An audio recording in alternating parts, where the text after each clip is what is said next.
Good morning student. मैं हेमेंद्र सिंह आज आपको क्लास 10th का फर्स्ट चैप्टर पढ़ाएंगे। फर्स्ट चैप्टर का जो नाम है वो है रियल नंबर। रियल नंबर में जो मेन टॉपिक है वो हमारा है यूक्लिड डिवीजन लेमा। अब यूक्लिड डिवीजन लेमा होता क्या है, तो ये इसका बिल्कुल डेफिनेशन है वो हमें याद रखनी है।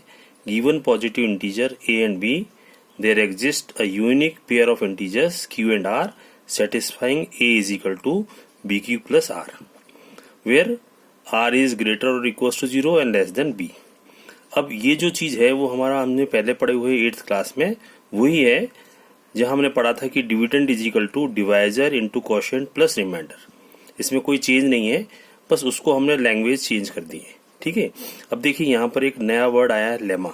अब लेमा क्या चीज होती है वो हम समझते हैं। लेमा एक ऐसा स्टेटमेंट होता है जो प्रूव्ड होता है। अब देखिए, a proven statement which is use to prove another statement, मतलब ऐसा स्टेटमेंट जो ऑलरेडी प्रूव्ड हो और उससे हम किसी और स्टेटमेंट को प्रूव कर सकते हो, उसको हम लेमा कहते हैं। फिर इसी के साथ में एक और होता है यूक्लिड डिवीजन एल्गोरिदम। अब एल्गोरिदम क्या चीज होती है? एल्गोरिदम होता है series of well defined steps to solve a particular problem. मतलब बहुत सारे स्टेप्स को सॉल्व करने की जो मेथड है, स्टेप्स जो है वो हमें, उसे हम कहते हैं एल्गोरिदम।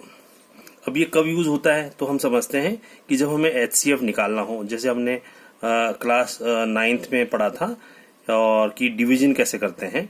तो बाय डिवीजन एल्गोरिदम हमें वैसे ही पता है कि a is equal to BQ plus R, है ना। ये हमारा यूक्लिड डिवीजन लेमा है। अब इसमें एल्गोरिदम क्या चीज हुई, वो हमारा step by step to solve the problem. अब जैसे हम कहें कि 23 को हम 3 से डिवाइड करना चाहें, तो अब इसमें a और b क्या चीज है वो हम समझते हैं कि छोटा नंबर हमारे पास 3 है और बड़ा नंबर 23 है। तो 23 को अंदर रखेंगे और 3 को बाहर रखेंगे। अब 3 की टेबल में 23 कितनी बार आता है, तो 3 7 जा 21। तो 23 में से जब 21 माइनस करेंगे तो हमारे पास बच गया 2।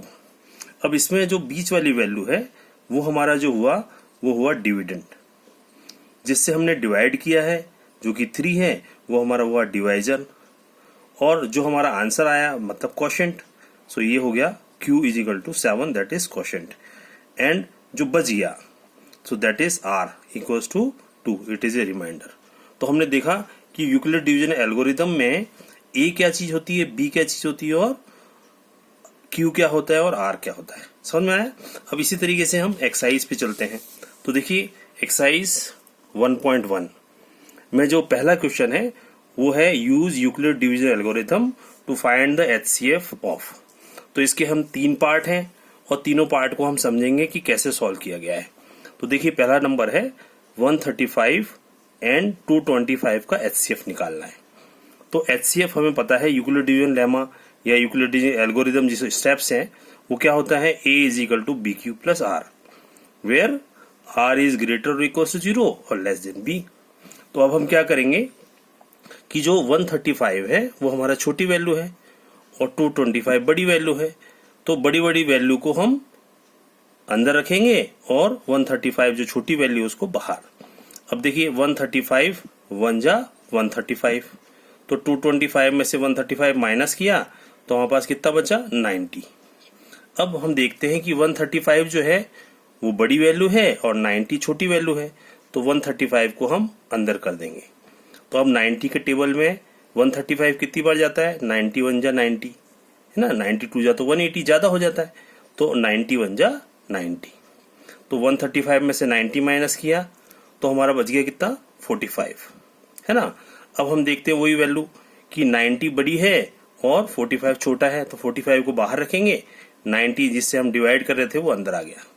तो अभी हमारा डिविडेंड हो गया। तो 45 2 जा 90, अब माइनस करने पर 0 आ गया। इसका मतलब जिससे हमने डिवाइड किया था वो हमारा HCF है, मगर हमें तो यूक्लिड डिवीजन एल्गोरिथम के हिसाब से लिखना है ना। तो देखिए a is equal to BQ plus R, तो हम लिखेंगे 225 जो बड़ी वैल्यू है 225 is equal to 135 into 1 plus 90। Okay, फिर 135 जो अंदर वाली वैल्यू है equals to 90 plus 1 into 45, 90 into 1 plus 45, right. फिर अब हमारे पास 90 है, तो 90 इज इक्वल टू 45 टू जा 90 प्लस 0, तो रिमाइंडर 0 आ गया। इसका मतलब जिससे हमने डिवाइड किया वो हमारा HCF हो गया। तो हम कह सकते हैं the HCF of 135 and 225 is 45। अब हम देखते हैं दूसरा क्वेश्चन। दूसरा जो पार्ट है वो है 196 एंड 38220, 38,220 का HCF निकालना है। तो हमें पता है कि यूक्लिड डिवीजन लेमा क्या होता है ना।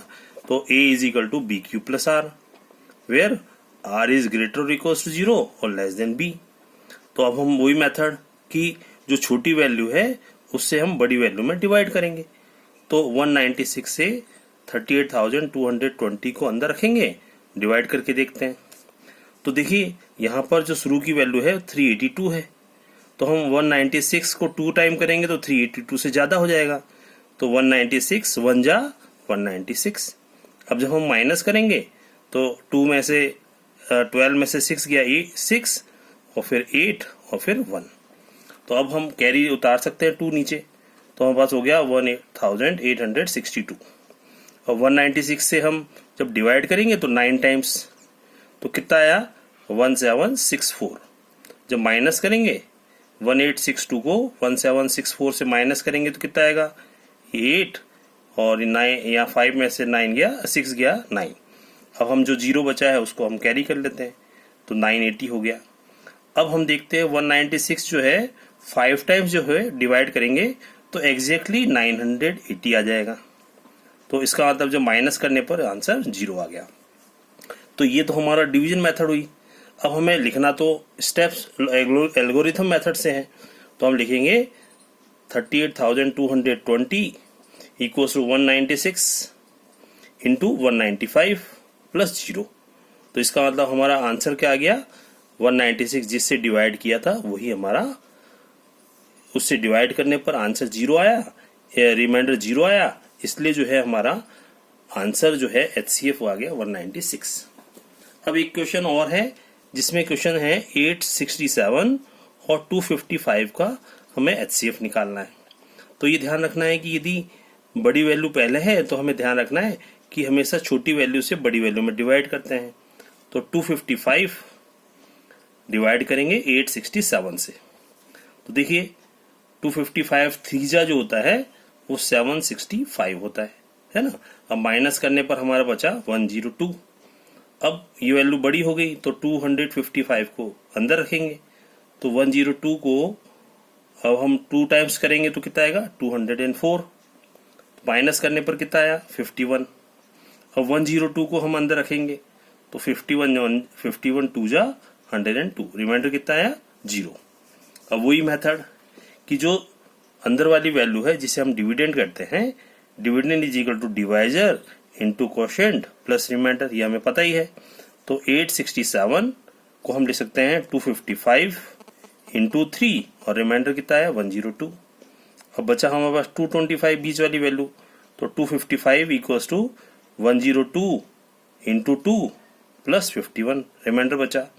अब 102 हमारे पास बीच में है तो डिविडेंड हमारा ये है ना, तो dividend 102 is equal to 51 into 2 plus 0, तो रिमाइंडर कितना आ गया 0 आ गया। तो हमने देखा कि इसका आंसर कितना हो गया, दोनों का मिला के आंसर कितना हो गया 51।